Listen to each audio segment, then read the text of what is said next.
Have you ever fallen for the extreme hype of a game to then be utterly disappointed on its release? Well, I did, so much so that I bought a console to play it. But I, like many others, were gravely disappointed on release. No Man's Sky might be the largest reason I don't believe in game trailers anymore. But as we near its 10-year launch anniversary, and it has repeatedly been winning awards for its continued support and updates, I think it's about time to hop back into one of my biggest gaming disappointments and see how far it has come.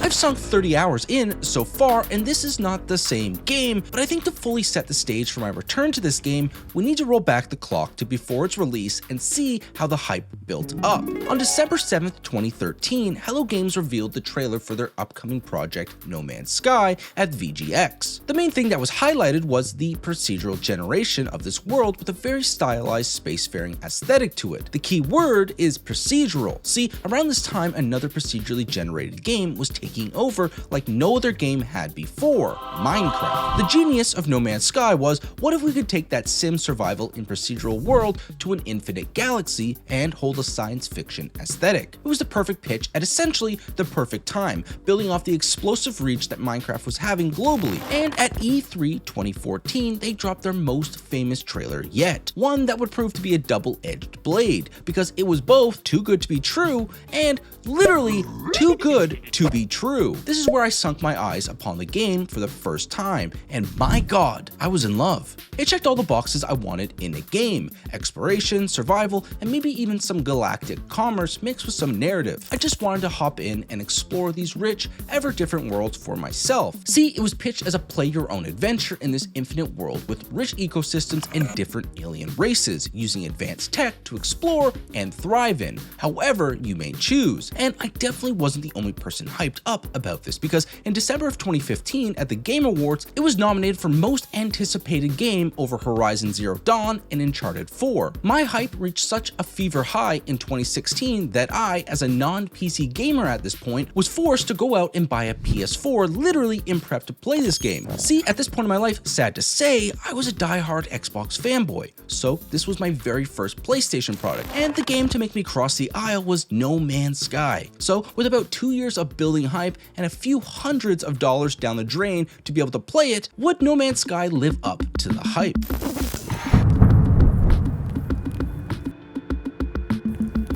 We all know the answer. The answer was no. No Man's Sky, like many games to follow, would sell a dream at these gaming conventions to get eyes on their product and then bust their balls in development to try and live up to this fantasy they sold. No Man's Sky would release in August of 2016 and the facade would falter. The game was essentially a husk. It looked like the game No Man's Sky was being sold as, but after closer inspection, it's hollow and void of the spirit or even the identity of the creature that inhabited it. No Man's Sky, if it did load up for you, would present barren, ugly worlds. Now, this is fine, actually pretty cool on your first few instances, but when it was the only option and the world advertised looked like this, it's a night and day on the expected experience. If part of the key selling point is finding these cool worlds in the endless expanse, a huge part of the exploration aspect is neutered. Another huge aspect that they alluded to was this underlying multiplayer aspect of a shared world. Technically, everyone would start at a randomized part of the galaxy, but it was alluded to that you could technically meet up and see worlds together in some shape or form. This turned out to be another deceit, as the game's only multiplayer aspect was on the system overview map, which showed whom discovered a world. The name associated, if there was one,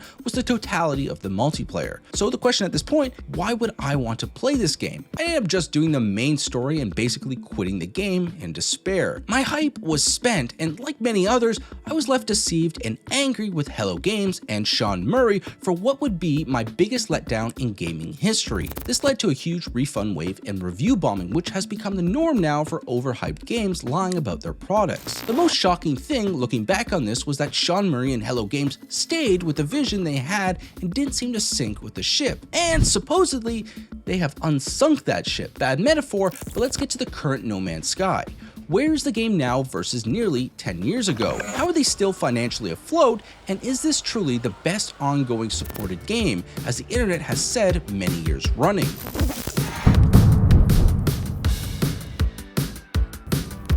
gotta say, No Man's Sky has come a long way since my initial startup on launch. It surprised me to hear this game has had 30 plus major free updates since. I personally don't understand the financials of that, but get ready to be overwhelmed by a vast amount of gameplay variants and options this game now offers. I loaded this bad boy back up and was shocked. Shocked because the intro was the exact same.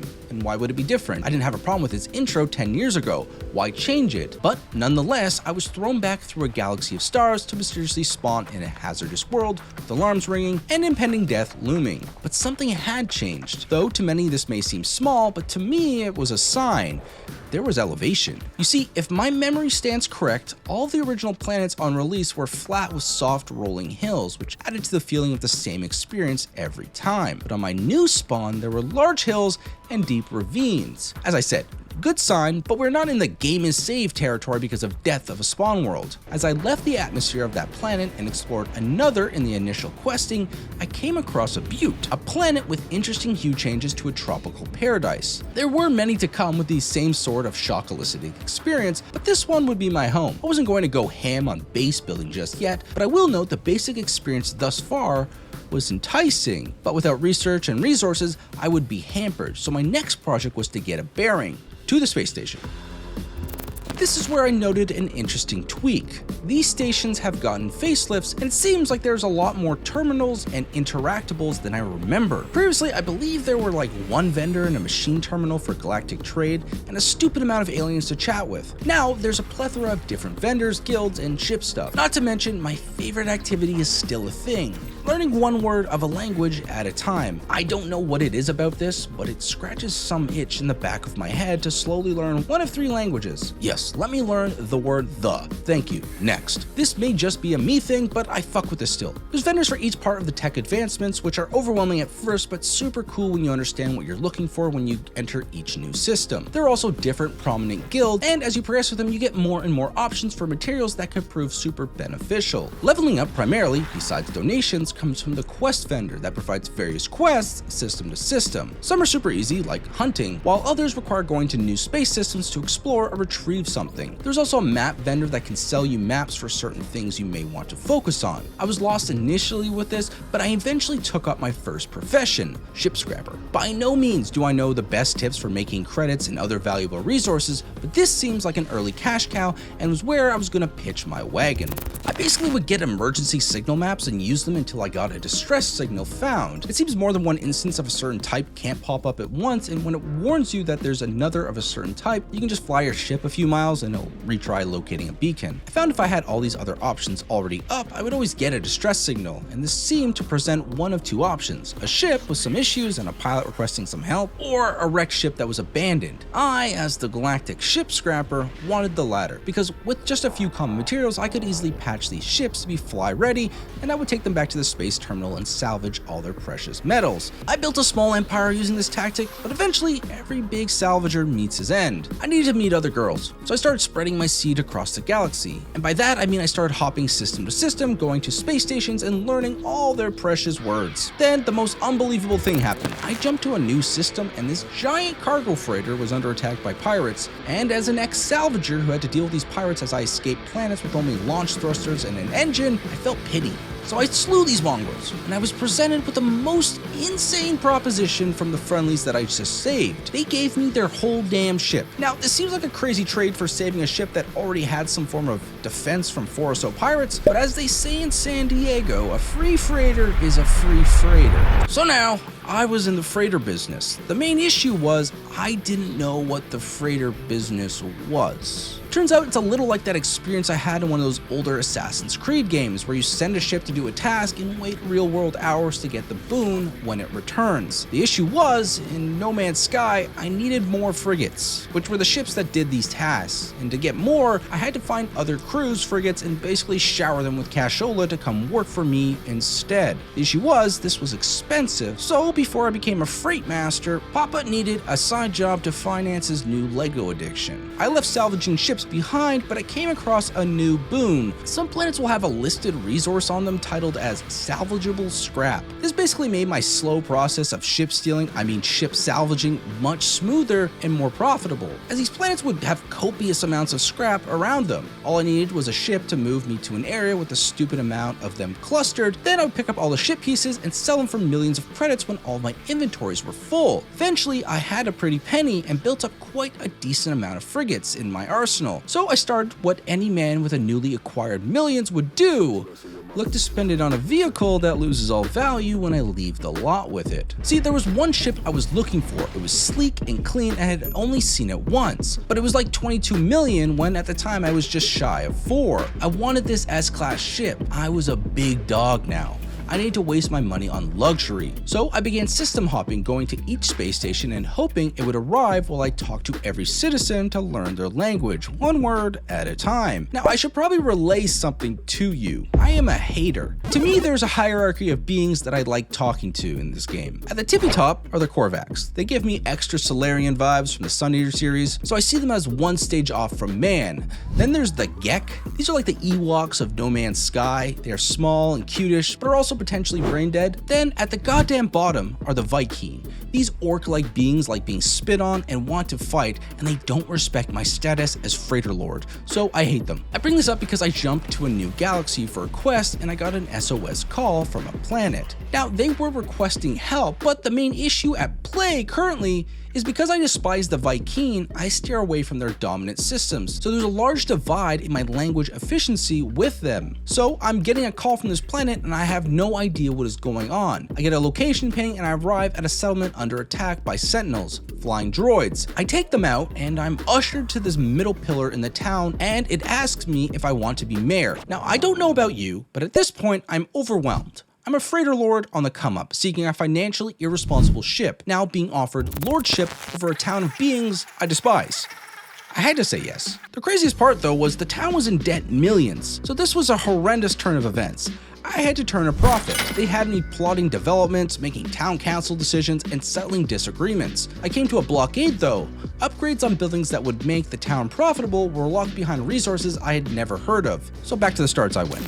At this point, I came across a broken down space station that was manned by what seemed like pirates. I noticed early on I could commit piracy myself by attacking others' frigates and looting their stores for myself, or just attack other ships in the cosmos. The notable downside was being hunted down by the robo-police, GTA style, and losing rank with a dominant civilization in that solar system. My main happiness motivator system was getting closer to these civs, and now that I was a mayor of Vikings, I couldn't risk being a space pirate on this save, but it seemed that this station was the hub for nefarious schemes, if that's what I was interested in, so I noted that for a future playthrough. Eventually, the time had arrived. I stumbled across my dream car, 22 milli. I could make that work, and I did. But then I was broke again and wanting more. See, another thing that I came across while playing was this spawnable space station that was a multiplayer hub. You fly in and you see everyone else's ships as they enter. You see, I thought when I purchased my ship, it was the top tier. It turns out I was on fraud watch, since what are even some of these ships? They were goddamn huge ones. How did one achieve this extravagance? So in my post-nut clarity after purchase, I wandered around station to station, building a rep, and still wondering where the fuck was I going to obtain radon for my town,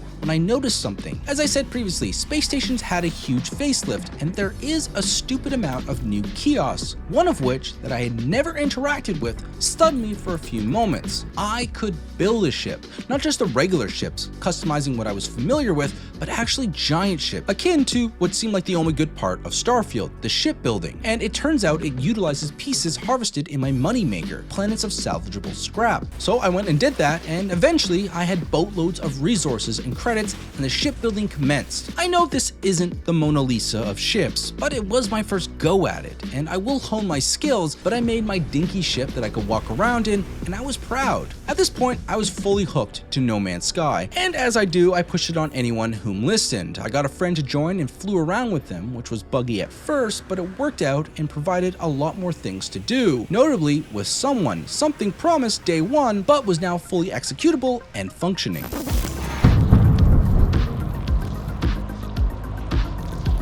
Yes, it's 10 years later, but goddamn this feels good.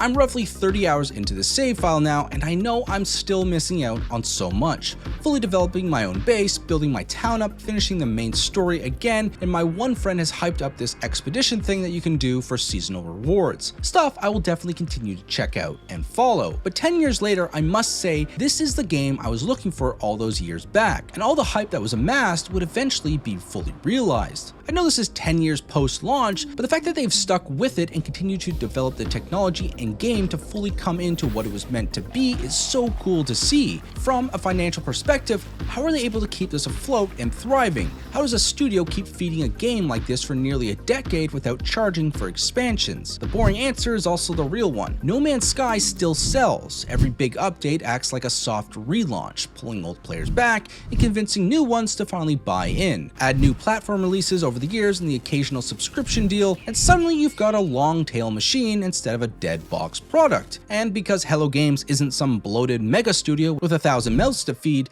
they can keep shipping meaningful updates without needing a cash shop to survive. Once again, I know I haven't experienced it all, but I would love to see the aliens have more purpose. I love a lived-in world, and the updates already to the civilizations are huge, but giving them more of a purpose would feel great. They still sort of feel hollow, and I don't know how in a game that is infinite like this you could even get around to do that, but I would love a teeny bit more to them. Is there cities? I know there's settlements, but I would love to see cities in giant thriving galaxies. That is literally the only ones I have. Like I said, I'm having a great time now, and I can't wait to see what's next for No Man's Sky. And not just that, Light No Fire has to be on my most anticipated games list now. It's Hello Games' newest project, so I cannot wait to see what they do with that. If you enjoyed this video, a like and a comment go a long way. Check out my latest video on my utter disappointment of the recent Pokemon release, a game that was developed for $13 million but will look to gross much more than $1 billion in its lifetime, or subscribe for my next video where I go back to Starfield. Is it as bad as everyone says, or was it just its proximity to better games like Baldur's Gate 3 that really sank that ship? Until next time, I'm EasyBreak. Toodaloo.